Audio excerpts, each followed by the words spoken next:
heading into the playoffs with those two teams. Hey, project November 21st for the show. I'd say, probably we're going to have a Jet team that's right there.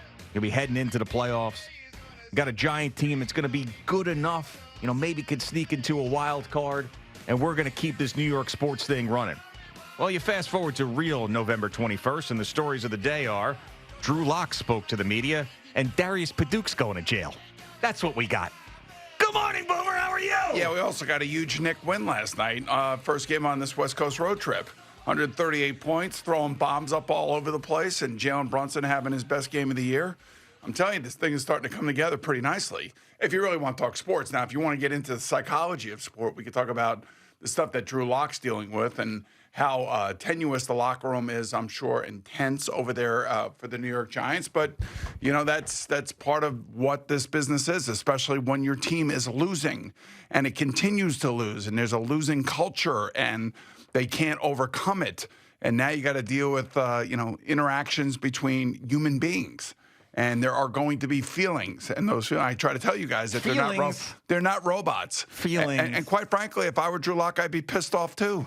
I mean, like, what did I come here for? Yeah. Now all of a sudden you're passing me over. Now I think the Giants actually are doing the right thing for their fans. There's a pecking order. There's an understanding when you sign your contracts. But once the team starts losing, all of those agreements go completely out the window. All of those handshakes, all those great moments that you had in training camp, and all the belief that the team had in you means nothing when the team starts going south. And the team has gone south for the last 3 or 4 weeks, 5 weeks, and now all of a sudden they have to do something for their fan base. And I was talking to two of my really hardcore Giant fans that do have season tickets, and I always kind of rely on them to get the temperature of the fan. I'm a big temperature guy. Like with a Chef IQ sense, you insert the probe into your friends, and then you check your phone? I insert that probe right into them, and I say, okay, let me see the heat level. Right, and then you look on your app, and it's like, here we go. And really, both of them basically yesterday said, now, I will say this. I will say this. They are. Can I say this? They come from Italian heritage, so they are very happy that Tommy DeVito is getting a chance. And that they feel as if the team is throwing them a bone to go to the game and to have something to look forward to, as opposed to going to the game and knowing that they're not going to score any points in the first half, and there are going to be balls thrown into the ground over the heads of the attendant receivers, and there are going to be sacks. So they are at least somewhat relieved. But then I asked one of them, I said, what happens if Tommy, goes 20 for 30, 220 yards, 2 touchdowns, no interceptions, and the Giants win 24-17? You know what the next thing is going to be? Why didn't you do this earlier? That's the next argument coming if Tommy DeVito is able to deliver with an energetic performance, a good performance. But those two guys that are longtime Giant fans, they're my age. They've been around. They've seen everything. They know the team better than I know it. All I can tell you is that they are genuinely looking forward to the game on Sunday against the Bucs. Yeah, I mean, and which is great for a fan base that is dead. And it's the same thing last year. Was the only positive sports story that we had in New York football. But now if Daboll and Shane stay, and I think at this point that's probably the most likely situation, they're now in a spot where they are probably going to have to draft a quarterback because the options are not going to be great out there otherwise. So they had an opportunity with 2 guys last year. Now I didn't love the J.J. McCarthy pick for the Vikings, but apparently he's with this injury and watching Sam play, and he's sort of getting a full education this year. Maybe he'll come back and be good next year, but they didn't draft Michael Penix. They didn't draft J.J. McCarthy, and now they've got a spot where if they are here next year, they're going to have to draft a quarterback. Now, we'll see how the evaluations go. Guys come out of nowhere. There's combines, there's pro days, there's all that stuff. But if they win a few games, they're going to be in the same position as they were last year, where that top quarterback is probably not going to be within their reach. The top quarterback is going to be Shedeur Sanders. Well, this is what I'm saying. That's the top quarterback, and the question is, who is going to have that number 1 overall pick? Does Jacksonville hold on to it and end up trading out of it because they gave Trevor Lawrence a huge contract already, or do the Giants continue to to lose, and do they go up the draft board, and do they end up with the number 1 pick? That's basically look. The Titans are going to want a quarterback. The Browns are going to want a quarterback. The Giants are going to want a quarterback. The Raiders are going to want a quarterback. Right, but so this is the point. The Jets are going to want a quarterback. How Tommy DeVito plays, just like last year, is going to affect the future of this organization. Yes. So all these teams, there's like 7 teams in the top 10 that all need quarterbacks. Just like there were 3 ahead of the Giants last year.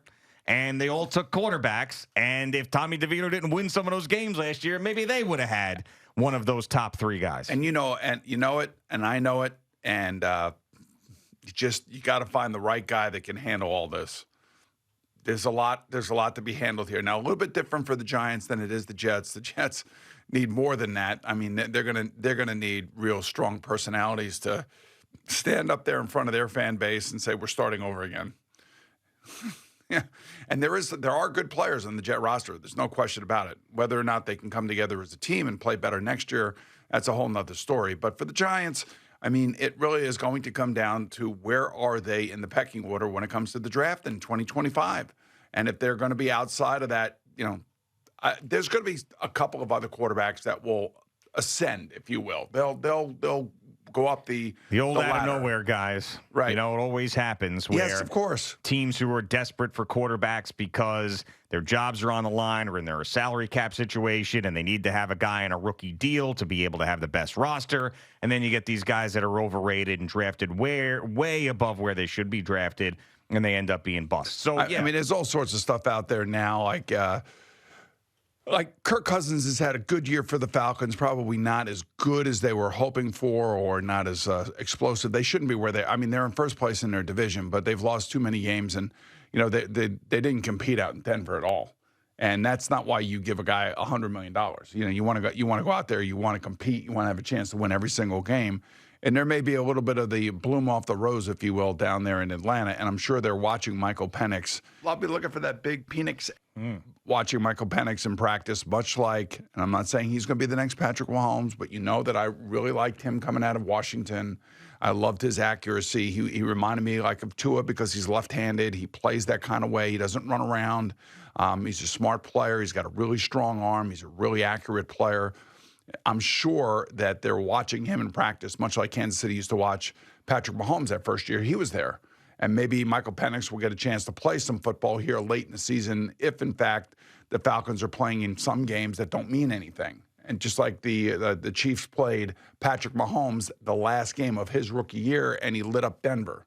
Like, you knew it was coming. So I think that may be happening down in Atlanta as we speak. And if that's the case, guess who's going to be available? Kirk Cousins. That's right, and he's going to be one of your stopgap guys because everybody around here, at least at this station, when I turn on the station, I listen to it. Stopgap guy. I hear so much stopgap talking; it's unbelievable. Yeah. Okay. So stopgap then for who? So then, well, that's the point. So you're going to bring in Kirk Cousins who had a history of putting up big numbers and a history of winning games. You're going to bring him in just to be in the draft the next year to try to get a top quarterback. I mean, they want to win. You're going to probably be picking like 15th again. Look, whoever the coach is, it's a nightmare. They want a quarterback that they can count on, that they can trust. Now, look, for Tommy DeVito, here's your opportunity. Here's your opportunity to show the Giants that you can either be the next Brock Purdy or you can be at least a serviceable quarterback that they can throw out there, and you will give them an effort and win ball games. And he could be your stopgap. Yeah. I mean, he could be your starter going forward. He could be your stopgap going forward. I don't think, I think with the way that Drew Lock is reacting to all this, which I appreciate 100%. I get his take on things. Yeah. He's not going to be here.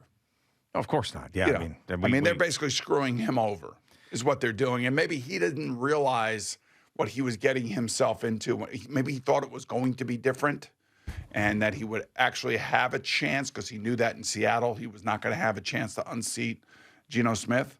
Like, he had a chance to come here with a lame duck quarterback that wasn't playing well, and there were a lot of question marks, and he had an injury history. Maybe he thought he would get into games and be able to start games maybe in week 3, 4, or 5, not here in week 11. Yeah, I think the best way to explain this whole thing is they brought in Drew Lock with the hopes that this team would be competitive. and knowing that Daniel Jones has an injury history, that if he went down, they had a guy like Drew Lock, like Geno Smith went down last year, and Drew Lock came in and played really well for a short amount of time. So they'd have a professional quarterback to be in there if Daniel Jones was hurt to make sure they didn't fall out of the playoff race. The way it turned out, the team is dead. They're 2-8. There's nothing going on. And the only exciting thing that the Giants have had in a very long time was Tommy DeVito last year. Mm-hmm. And they said, hey, we're terrible at home. We can't win a game. Our fan base hates us. Let's throw him Tommy DeVito again and see if we can have a little bit of fun before the season is over. I agree with that. I agree with that assessment. And maybe it wasn't said in those words, but I'm sure that internally that's probably what's going on. Like I said, maybe if this game were away this week, maybe it would have been Drew Lock. I don't know. And I know that there are all sorts of incentives out there. You know, Spot Track put it out there. This is why he's not playing. I'll tell you one thing. As a former player who got screwed over when it came to incentives, there is nothing worse than getting screwed over, feel like you cannot trust that front office, you cannot trust that ownership, you cannot trust the coach. So what do you think Daniel Jones is thinking at this point where he is now the fourth quarterback? But now it's clear to me that even though they threw him out there for 10 games in NFL football with him getting his face kicked in, that now they don't want him seeing the field because of the potentially injury guarantee at this point, because they know he's not the future. They know that he's done. They know his future here is nothing. So what they're going to do is make sure that he can't even get anywhere near the field. Yeah, now he's the fourth quarterback. And again, remember, we're talking about human beings here. We're talking about certain psychological feelings that everybody has, and there's a distrust. You know, you come together as a team. You win, it's easy to stay together as a team. You lose, now all of a sudden things are going to start happening where players are going to be aware of what's happening and what the team is doing. So they now know that their captain, their starting quarterback, their $41 million man is now being relegated to being the fourth quarterback and basically being an afterthought. And it's going to be really tough for Daniel to handle this. It's going to be a really tough thing for him to handle and deal with. And I know because I've been there. Is he going to dress for the games? I don't know. He may not. I don't know what's worse. If you make him dress for the games, that means he's on the sideline and he's got to hear it. If he doesn't dress for the games, assuming that we know Daniel, I believe that he will end up going to the games and maybe he'll be standing on the sideline, but just not in uniform. Maybe he'll sit up in the owner's box. I'm not really sure. I'm telling you, it is such a weird dynamic. And it just makes everything that much more intense. Yeah, so when Zach Wilson got sent down to the third quarterback in his rookie season, he was there and you were like, okay, he's going to learn. We still have hopes in him. We still believe in him. He had the headset on. He had the clipboard. He was talking to people, and you were like, he's learning. This is a totally different situation. The Giants are done with Daniel Jones. He's not going to play another game with the Giants. Like, it's going to be so weird if you're watching this game and up in the owner's box is I don't know if he'll be up there or not. I'm not sure. But even if he's on the field, and not dressed, it's just this is a weird situation. I mean, the real question is, will he go to the game? I think he will. I mean, if they don't dress him, I think they will. But I do definitely get the feeling that it's over for him here, and he knows it. They know it. Everybody around the organization knows it. And the players also know that Drew Lock is not getting an opportunity to go after the incentives he signed for. They know that too, which is not a great locker room to be in the middle of. And I told you, in Arizona, I could have gotten a $400,000 signing a bonus had I started one more game. And they told me I wasn't going to start the game that I threw against the team 500 yards against. Yeah, and I walked out on them. I don't remember that. I walked out for 2 days. You told me. I was up in the mountains in Arizona playing golf for 2 days. On Wednesday and I literally walked out on them. Now, the Arizona Cardinals at that time also had a history of screwing over players and their incentives in their contract. Yeah. And I wanted to make a statement, and I said, I'm not going to stand for this. I said, if you pay me the minimal amount of money that you owe me, then I would say I wouldn't have a problem with what you're doing, and I would stand here and I would take it. But I felt really convinced that it was all about the money. and I was not going to have it. I was not going to stand for it, and I'm sure that there's some of that in Drew Lock, but things have changed. Like I wasn't making $5 million. Sure. You know what I mean? Things have really changed. I was making $750,000 at the time. Yeah. So the extra $400,000 would have been, an added bonus on that contract that I was expecting to get, but then all of a sudden, with 2 weeks left in the season, I got it pulled out from under me. Right, and you certainly weren't making $40 million like And by the way, the late Jim Fossil, love him to death. He was a great coach for me. He was our offensive coordinator out there. He didn't want anything to do with it. He didn't want to talk to me about it. Didn't want to get involved. He just, I'm just coaching here. I'm just, I don't make these decisions. And then, and then he would tell me on the side, I want you to be the starting quarterback. But then at the end of the day, I wasn't. So this is really interesting. So the injury guarantee thing doesn't just count for if he gets hurt in a game. So if Daniel Jones got hurt during a practice, in the weight room, at the team facility, they could still be on the hook for the injury guarantee. So this was a similar situation with Derek Carr back in 2022 with the Raiders. And they sent him home. Do you remember that? Yes, exactly. They just said, go home. Sent him home. Basically, I'm trying to think if they didn't cut him. No. And was Josh McDaniels the coach, or was John Gruden? That was Josh McDaniels. Well, it was 2022. So, yeah, it was Josh McDaniels because he got fired, McDaniels, in the midseason 2023 when Antonio Pierce took over. Right? Yeah. So it's the same. You feel like it's the same situation. I don't know enough about it as to whether or not I'm reading it at NJ.com where they reference that. Okay. And it said, so unlike Derek Carr in 2022, Jones has not been sent home as a protective measure and will remain with the team to wrap up the season. Wouldn't that be amazing if he tripped over a weight or something in the weight room and then separated his shoulder and the injury guarantee kicked in? Send him home. But still, he would have to pass an off-season physical before the season started. So the likelihood of that happening is slim, but still. Right. So they basically are relegating him to non-player status. So I saw yesterday they had him standing behind Tim Boyle. Well, yeah, he's the fourth quarterback. Which is, it's about as degrading as it gets and demeaning as it gets for a player, especially a starting quarterback. You remember especially somebody that they all supposedly believe in. Yeah. One of my favorite things that BT ever said was that Timmy Boyle, he can spin it. That's what he said about Tim Boyle back in the day when he was on the Jets roster. He was like, hey, don't sleep on Timmy Boyle. He can spin it. Yeah. He spun it to a 0-2 record last year and then got cut because his agent leaked the story to The Athletic. Welcome back, Tim. And did he go down to Miami there for a while? I don't know where the hell he went. Didn't he play in Miami this year, Eddie? He might have. Who knows? When Tua got hurt? Did he play? He actually did get into it. You know what? He was on the roster. No, he got into the game because Tua got hurt, and then that other kid got hurt, and I think he went in. Skylar Thompson? Yeah, Skylar Thompson, yeah. Yeah, Boyle did get into a game there. Yeah. Timmy Boyle. It's crazy that he's here now. Do you think he can spin it too? Yeah, I'm sure he can. Okay.